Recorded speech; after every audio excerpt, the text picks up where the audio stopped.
Perkenalkan kami dari kelas 11 ini mempresentasikan tentang kesejahteraan sosial mengenai kasus penelantaraan anak oleh Diana pada tahun 2010. Yang pertama yaitu kronologi kejadian. Komisi Nasional Perlindungan Anak atau WA menilai pemerintah gagal dalam mensejahterakan masyarakat karena kasus penelantaraan anak kembali terulang. Pemerintah dianggap tidak mengatasi problem sosial masyarakat.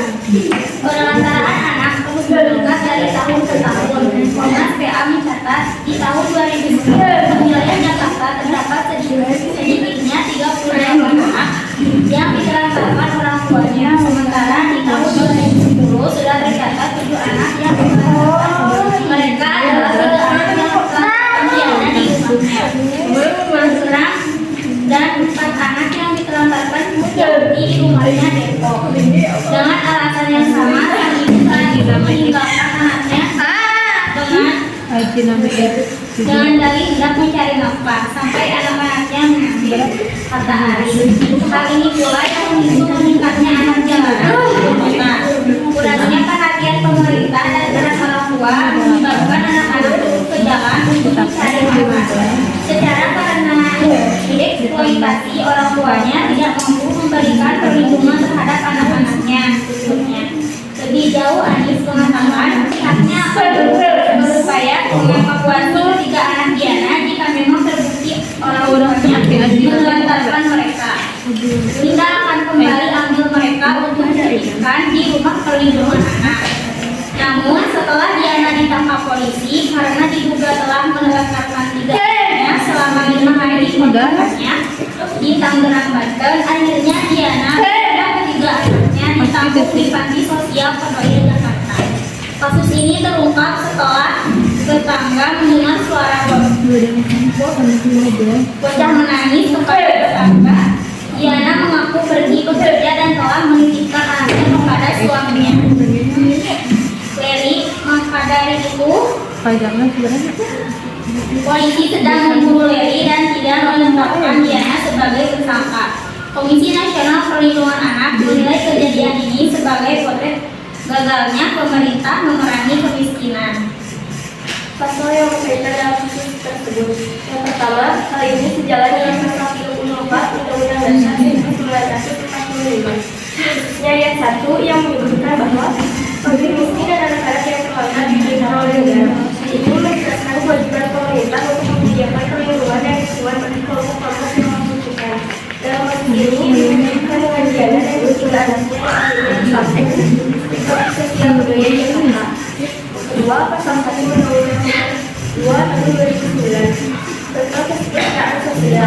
Pasal ini mengatur tentang tujuan dan jaminan kesejahteraan sosial di Indonesia, yaitu untuk meningkatkan kesejahteraan masyarakat melalui penyediaan layanan sosial yang tepat dan berkualitas, berbeda dan terlebih jadi tidak memiliki kewajiban tanggung jawab orang tua dan anak-anaknya sebagaimana pasal 5 ayat 1 dan 2 Undang-Undang Nomor 1 Tahun 2009. Yang keempat, yang berbunyi ayat 1 tentang orang tua wajib memelihara dan mendidik anak-anak sebaik-baiknya. Ayat 2, kewajiban orang tua yang disebutkan ayat 1 pasal ini berlaku sampai ayat 7 kawin atau dapat berdiri sendiri. Kewajiban mana berlaku terus meskipun perkawinan antara kedua orang tua putus, di mana Leri yang disebut Diana untuk menjaga ketiga anak mereka saat dia bekerja malah pergi ke mana yang mengakibatkan salah satu anak mereka. Hak dan kewajiban. Sebagai negara berhak mendapat kesejahteraan sosial yang layak sesuai dengan standar kehidupan yang wajar, seperti pendidikan, kesehatan, dan perlindungan sosial. Setiap anak berhak atas kemampuan hidup, tumbuh dan berkembang, bebas dari kekerasan dan diskriminasi. Mereka juga berhak mendapatkan kesempatan seluas-luasnya untuk tumbuh dan berkembang secara optimal baik fisik, mental maupun sosial.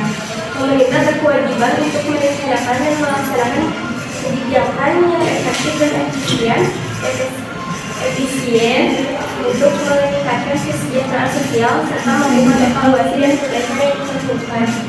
Kesimpulan, secara keseluruhan, kegagalan dalam meningkatkan kesejahteraan sosial menekankan punya komitmen yang lebih kuat dari pemerintah untuk melakukan perbaikan dan memastikan bahwa kebijakan yang ada benar-benar memenuhi kebutuhan masyarakat. Baik, ada yang ingin ditanyakan? Yang pertama ada pertanyaan dari Anggun, yaitu selain pasal 45, pasal apa yang dilanggar dalam pasal tersebut? Nah, ini dijawab. Selain yang dilanggar, ada juga pasal 34 ayat 2 yang dilanggar. Ya, cukup. Bunyinya apa? Yang berbunyi negara bertanggung jawab atas penyediaan fasilitas pelayanan kesehatan dan fasilitas pelayanan umum yang layak. Cukup. Yang kedua, pertanyaan yang kedua yaitu dari Kamila. Upaya apa yang dilakukan oleh pemerintah supaya tidak terjadi lagi kasus tersebut? Saya akan menjawab pertanyaan dari Sabila Asma. Apa upaya pemerintah untuk mencegah terjadinya kasus tersebut lagi? Upaya pemerintah kasus tersebut membuat panti sosial yang berada di Jakarta dan membuat panti sosial lainnya untuk memfasilitasi anak yang terlantar.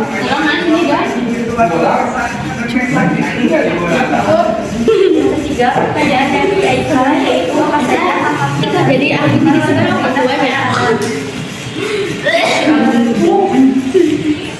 Jadi dia nanti berhak kesejahteraan sosial yang layak sesuai dengan standar kehidupan yang wajar seperti pendidikannya, kesehatannya, dan perlindungan sosialnya. Yang keempat pertanyaan dari Raisa.